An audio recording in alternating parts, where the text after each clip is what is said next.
Can you hear the satisfying crunch from that fennel? Today I'm going to be harvesting some early summer vegetables and making a classic Italian raw fennel salad.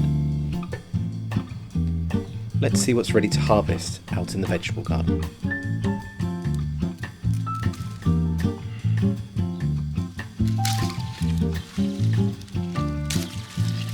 We've had a fair amount of rain here in the UK and quite a cool start to the summer, but so far the harvests have been good.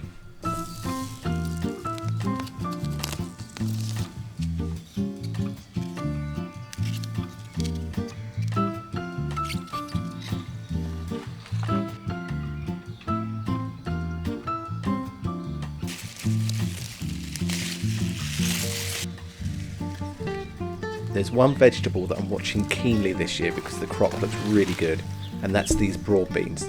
They look absolutely amazing. I think I'm about a week off them being fully mature, but I can't wait.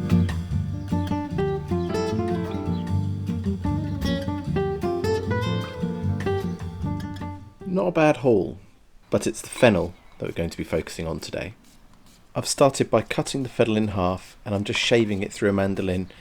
But you could really just cut this very finely with a knife if you wanted to.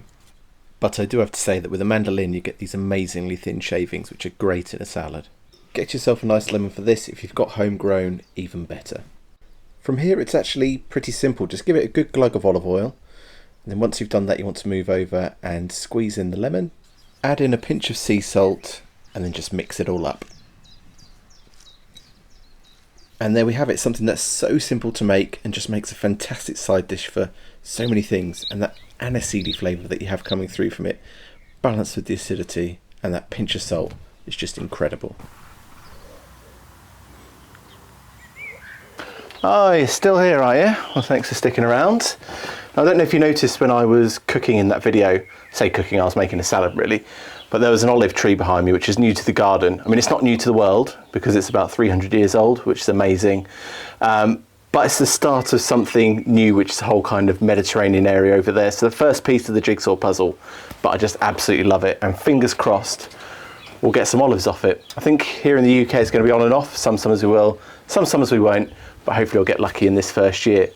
Now that I've harvested and eaten some fennel, it is actually time for me to sow some more fennel, because if I sow it now, it's going to germinate for about a couple of weeks time and then be in pot for a month or so and then out, and it'll be ready to harvest in late summer when it's a bit cooler, which is what the fennel likes.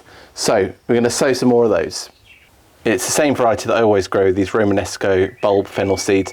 Make sure you're getting the bulb fennel rather than bronze fennel, which is more of a kind of decorative plant. As I said a bit earlier on, it has been a colder, slower start to summer. We had really hot weather in spring actually, which was nice. Everything got off to a flying start. And then June has been sort of quite heavy rain really, and a little bit cold. So a bit of a slower start, but as I said earlier, harvests have still been pretty good out there. Everything's looking quite healthy.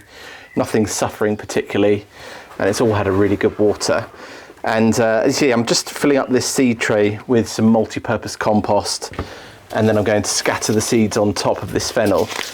And with my seeds this year, I'm trying something a little bit different, which is rather than putting on multi-purpose compost on top to cover the seeds, I'm actually really getting into covering the seeds with sand.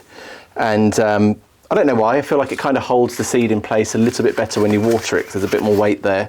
It also helps to ensure that the seeds get that contact as well, which it needs between the earth it's being planted into, to activate it and let it know that it's time to germinate. So yeah, topping it up with this sand so far has worked out pretty well. Now I've got lots of different things that I could sow now too, like plenty of brassicas. Of course I've got sort of cauliflowers and things out there at the moment, but once they go, I want to make sure that I've got that succession of other crops. So it might be a good idea for me to also do a tray or two of some things like cauliflower, broccoli, and I've even got some sort of Chinese cabbage, Napa cabbage, that we could try as well, which would be good.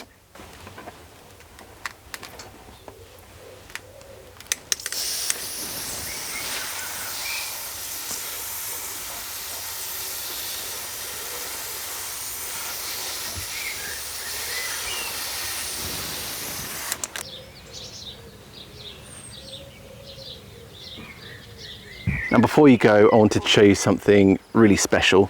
This is called Samphire. In other parts of the world, people call it sea asparagus, and it's known to grow really well in this part of the country, which is Norfolk in the UK.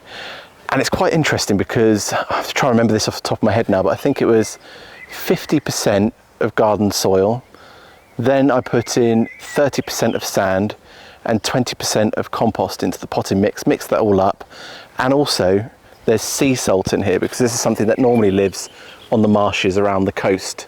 So it's used to having seawater wash up against it and back out again, and it likes being submerged as well. So going to be interesting to try. I know exactly what the wild stuff tastes like, so it's going to be interesting to see if I can replicate that and get the same kind of culinary experience from these. I've got a dish in mind actually, if all goes well. But if this does go well, then it's definitely something I'm going to be talking about again in future. Well, thanks ever so much for coming along. I hope you enjoyed it today, seeing the olive tree, trying a nice new salad for you there, which you may have seen over on my Instagram as well. And also just getting some more plants going to make sure we have those succession crops throughout the year too. So being well organised means we're going to be well fed. So if you enjoyed today's video, do like and subscribe, and I will see you next time.